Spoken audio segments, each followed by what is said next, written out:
Hello दोस्तों, मेरा नाम अंजलि है। मैं 35 साल की हूँ और सच कहूँ तो इस उम्र में भी खुद को काफी जवान महसूस करती हूँ। मेरी फिगर अभी भी वैसी ही है जैसी 25 की उम्र में थी। कमर पतली, छाती थोड़ी भरी हुई और चाल में वह लचक जो मर्दों की नजरें खींच लेती है। गांव की हूँ मैं, लेकिन शहर में रहती हूँ अब अकेली। मेरे पति की मौत हो गई थी 5 साल पहले और तब से अब तक मुझे किसी ने छुआ तक नहीं है। मैं बहुत अकेलापन महसूस करती हूँ क्योंकि मेरे भी कुछ अरमान हैं। मैं भी एक औरत हूँ और हाँ, अगर आप भी मुझसे बात करना चाहते हो तो मैंने मेरा नंबर इसी वीडियो में बताया है, तो पूरी कहानी सुनो क्योंकि मेरा नंबर इसी कहानी में है। और हाँ दोस्तों, कहानी को पूरा सुनना क्योंकि कहानी के लास्ट में एक ऐसा मोड़ आएगा जो सबको चौंका देगा। हेलो दोस्तों, मेरा नाम अंजलि है। मैं 35 साल की हूँ। आज मैं आपको अपनी एक कहानी सुनाती हूँ जो मेरी और मेरे भांजे आरव की है। उम्र है उसकी 21 साल। कॉलेज में पढ़ता है। बॉडी अच्छी बनी हुई है। जिम जाता है। चेहरा साफ सुथरा लेकिन अंदर से थोड़ा शरारती। सबसे पहले तो ये बात बताओ कि आरव मेरे साथ रहने आया था। उसकी मम्मी यानी मेरी बहन को दिल्ली में नौकरी लग गई थी और वो अकेले नहीं रह सकती थी। तो उसने कहा, दीदी आरव को तुम्हारे पास छोड़ दूं। तुम्हारा घर बड़ा है, तुम अकेली रहती हो, वो तुम्हारी देखभाल भी कर लेगा। मैंने हंस के कहा था, देखभाल? अरे वो तो खुद बच्चा है। लेकिन मन ही मन सोचा, अकेलेपन में कोई साथी तो अच्छा ही लगेगा। आरव आया। पहले दिन से ही उसकी नजरें मेरे ऊपर टिकने लगी। मैंने साड़ी पहनी थी, सिल्क वाली लाल, जो थोड़ी टाइट थी, जिसमें से मेरा शरीर साफ दिख रहा था। वो बार बार मेरी कमर की तरफ देखता, फिर जल्दी से नजरें हटा लेता। मैं समझ गई थी लड़का जवान हुआ है, खून में उबाल है। लेकिन मैंने कुछ कहा नहीं, बस मुस्कुरा दी। पहले हफ्ते में ही वो घर के कामों में हाथ बटाने लगा। कहता, मौसी मैं झाड़ू लगा दूं। मैं कहती, अरे नहीं बेटा तू पढ़ाई कर, लेकिन वो मानता नहीं। एक दिन मैं किचन में सब्जी काट रही थी। पीठ के पीछे से आया और बोला, मौसी आपकी पीठ पर किस चीज का निशान है? मैं चौंक गई। मुड़कर देखा तो वो मेरी ब्लाउज के नीचे से दिख रही पीठ की तरफ देख रहा था। मैंने हल्के से साड़ी ऊपर खींची और कहा, अरे वो पुराना है, बचपन में गिर गई थी। वो मुस्कुराया और बोला, फिर भी बहुत प्यारा लगता है, जैसे कोई राज छुपा हो। उस दिन से मैंने थोड़ा सावधान रहना शुरू कर दिया, लेकिन दिल के किसी कोने में एक अजीब सी खुशी भी थी। सालों बाद किसी ने मेरी तरफ ऐसे देखा था जैसे मैं औरत हूँ। सिर्फ माँ या मौसी नहीं, धीरे धीरे दिन बीतने लगे। वो रात को देर तक मोबाइल चलाता। मैं कई बार उसके कमरे से गुजरती तो देखती कि वह मेरी फोटो देख रहा होता। हाँ, मैंने एक बार चुपके से चेक किया था। मेरी वो फोटो जिसमें मैं साड़ी में झुककर कपड़े सुखा रही थी। उस फोटो में मेरी कमर पूरी साफ दिख रही थी। मैंने कुछ नहीं कहा, बस मन ही मन सोचा, अरे वाह, ये तो सच में थोड़ा ज्यादा ही तड़प रहा है। एक रात करीब 1 बजे थी। मैं नींद नहीं आ रही थी। थोड़ा पानी पीने उठी तो देखा आरव के कमरे का दरवाजा खुला था। अंदर हल्की लाइट जल रही थी। मैंने झांका तो वह बिस्तर पर लेटा था, शर्ट उतार के, मोबाइल हाथ में था। मैं थोड़ा और पास आई तो सुना वो बुदबुदा रहा था, मौसी आप इतनी हॉट क्यों हो? मेरा दिल धक से रह गया। मैं वहीं खड़ी रह गई। वो आगे बोलता रहा, आपके होंठ, आपकी कमर, आपकी वो साड़ी जब सरकती है ना, काश मैं एक बार छू लूं। मैंने हाथ से मुंह दबा लिया। गुस्सा भी आया, शर्म भी आई और हाँ, थोड़ा सा गर्व और भी कि 35 की उम्र में भी मेरे बदन पर किसी का दिल धड़क रहा है। अगले दिन मैंने सोचा आज थोड़ा मजाक करूंगी। नाश्ते के टाइम मैंने जानबूझकर बहुत पतली ब्लाउज पहनी जो थोड़ा सा भी झुकूं तो गहराई दिख जाए। मैंने चाय बनाई और उसके सामने रखते हुए थोड़ा झुकी। वो एकदम से नजरें नीचे कर लेता, फिर ऊपर करता, फिर नीचे। मैंने हंसते हुए कहा, क्या हुआ आरव, चाय में कुछ गिर गया क्या? वो लाल हो गया। बोला, ना नहीं मौसी, बस गर्म है। मैंने और झुक कर कहा, तो ठंडा कर लो ना। फूंक फूंक के वो लगभग पानी पानी हो गया। मैंने मन ही मन बहुत मजा लिया उस दिन। फिर ऐसे ही दिन चलते रहे।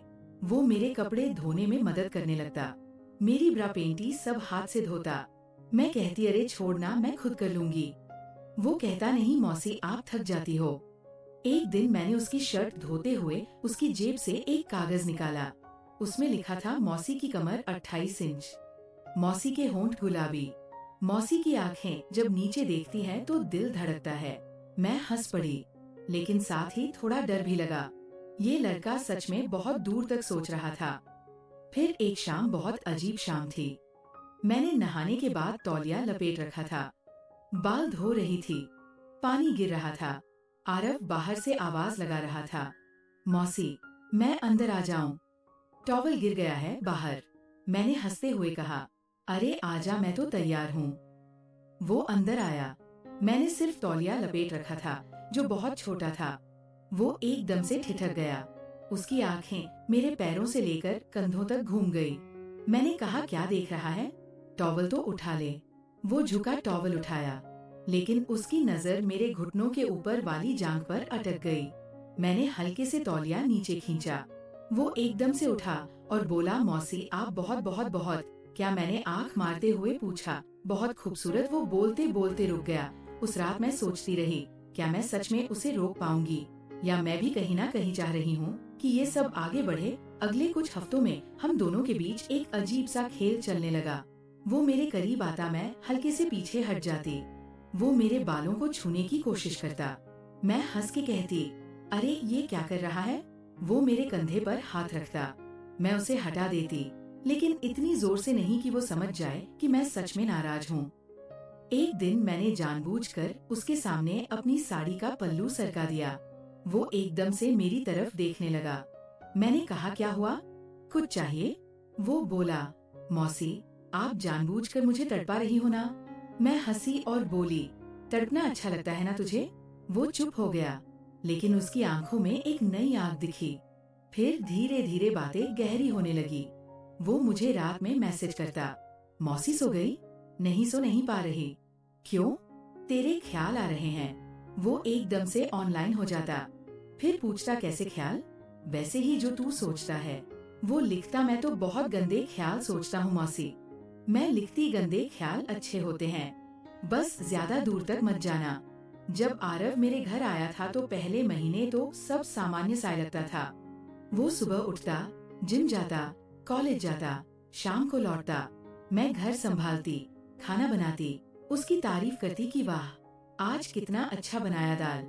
वो मुस्कुराता और कहता, मौसी के हाथ का खाना है ना? सब अच्छा ही लगता है। लेकिन धीरे धीरे वो छोटी छोटी बातें शुरू हुई जो पहले नहीं होती थी। एक दिन मैं पूजा करके आई। माथे पर लाल टीका लगा था, हाथों में चूड़ियां खनक रही थी। वो सोफे पर बैठा टीवी देख रहा था। मैं उसके पास से गुजरी तो उसने अचानक कहा, मौसी आप जब पूजा करके आती हो ना तो बहुत अलग लगती हो। मैं रुक गई। पूछा, कैसी अलग? वो थोड़ा झिझकते हुए बोला, मतलब जैसे कोई देवी हो। और फिर वो टीका, वो चूड़ियां, वो खुशबू सब मिलके बहुत बहुत। वो शब्द नहीं ढूंढ पाया। मैंने हल्के से हंसकर कहा, बोलना बहुत क्या? वो नीचे देखते हुए बोला, बहुत अच्छी लगती हो। उस दिन पहली बार मुझे लगा कि ये लड़का सिर्फ मेरी तारीफ नहीं कर रहा, ये मेरे अंदर की औरत को देख रहा है जो 4 साल से सोई हुई थी। फिर एक शाम की बात है, मैंने नया ब्लाउज सिलवाया था, बहुत डीप नेक वाला बैकलेस। घर में अकेले होने की वजह से मैंने ट्राई करने के लिए पहन लिया। आरव कॉलेज से लौटा तो मैं बाल सुखा रही थी। वह सीधा मेरे कमरे में आ गया। मैंने पलट कर देखा तो उसकी आंखें फटी की फटी रह गई। मौसी ये नया है। मैंने जानबूझकर पीठ दिखाते हुए कहा, हाँ कैसा लगा? वो गले में कुछ अटक गया, कई बार खांसा, फिर बोला, बहुत अच्छा, मतलब बहुत खूबसूरत। मैंने मुस्कुरा कर कहा, बस खूबसूरत कुछ और नहीं। वो लाल हो गया, फिर धीरे से बोला, मौसी आप मुझे मार डालोगी एक दिन। मैं हंस पड़ी, लेकिन अंदर से एक अजीब सी कंपकंपी थी, क्योंकि मैं जानती थी कि मैं उसे उकसा रही हूँ और वो भी जानता था कि मैं उकसा रही हूँ। फिर भी कोई आगे नहीं बढ़ रहा था, बस वो खेल चल रहा था। एक रात बारिश बहुत तेज हो गई, बिजली चली गई, घर में अंधेरा। मैं मोमबत्ती लेकर उसके कमरे में गई। वो बिस्तर पर लेटा था, सिर्फ शॉर्ट्स पहने। मोमबत्ती की रोशनी में उसकी बॉडी चमक रही थी। वो उठकर बैठ गया। मौसी आप यहाँ? मैंने कहा, अकेली डर लग रहा था। सोचा तेरे पास बैठ जाऊं थोड़ी देर। वो एक तरफ सरका, मैं उसके बगल में बैठ गई, मोमबत्ती बीच में रखी। हम दोनों चुप, सिर्फ बारिश की आवाज। करीब आधे घंटे बाद उसने धीरे से कहा, मौसी आपकी सांसें सुनाई दे रही हैं। मैंने हल्के से हंसकर कहा, तेरी भी सुनाई दे रही हैं। वो मुस्कुराया, फिर बोला, मौसी अगर मैं कुछ कहूँ तो नाराज तो नहीं होगी ना? मैंने कहा, बोल। वो थोड़ा झुककर बोला, मुझे आपसे बहुत प्यार हो गया है, और वो प्यार जो मौसी भांजे वाला नहीं होता। मेरा दिल जोर से धड़का। मैंने कुछ देर चुप रहकर कहा, आरव ये जो तू महसूस कर रहा है वो गलत नहीं है, लेकिन ये जो हम हैं वो रिश्ता बहुत बड़ा है। अगर हम उस रेखा को पार कर गए तो वापस नहीं लौट पाएंगे। वो चुप हो गया, फिर बोला, तो क्या मैं हमेशा बस देखता रहूं? मैंने उसका हाथ पकड़ा, उसकी उंगलियां मेरी उंगलियों में फंस गई। मैंने कहा, देखना, छूना, महसूस करना, ये सब अलग अलग चीजें हैं। तू मुझे छू सकता है, लेकिन वो छुआ जो औरत मर्द के बीच होती है वो नहीं। उस रात हमने सिर्फ हाथ पकड़े रहे। कई बार उसने मेरी तरफ झुकने की कोशिश की, हर बार मैंने हल्के से उसे रोक दिया, ना नाराजगी से ना गुस्से से, बस इतना कहकर कि बस यही रुक जा। समय बीतता गया, हमारे बीच का वह तनाव बढ़ता भी गया और कम भी होता गया। कभी वह मेरे लिए चाय बनाता, कभी मैं उसके लिए उसकी पसंद का खाना बनाती, कभी वह मेरे पैर दबाता कहता, मौसी आप थक गई होगी। मैं हंसकर कहती, अरे छोड़ तू पढ़ाई कर। लेकिन वो नहीं मानता। एक दिन वो कॉलेज से बहुत परेशान होकर आया, बोला, मौसी आज लड़कियां बहुत ज्यादा फ्लर्ट कर रही थी। मुझे अच्छा नहीं लगा। मैंने पूछा क्यों? वो मेरी आंखों में देखकर बोला, क्योंकि मेरे मन में सिर्फ आप है, बाकी सब बेकार लगता है। मैंने कुछ देर चुप रहकर कहा, आरव तुझे एक दिन किसी अच्छी लड़की से प्यार हो जाएगा, और वह दिन आएगा जब तू मेरे बारे में सोचना भी बंद कर देगा। वो गुस्से से बोला, नहीं होगा, मैं कभी किसी और को नहीं देखूंगा। मैंने उसके गाल पर हाथ रखा, धीरे से कहा, बेटा ये जिद मत कर, मैं तेरी मौसी हूँ, तेरे लिए मैं हमेशा मौसी रहूंगी।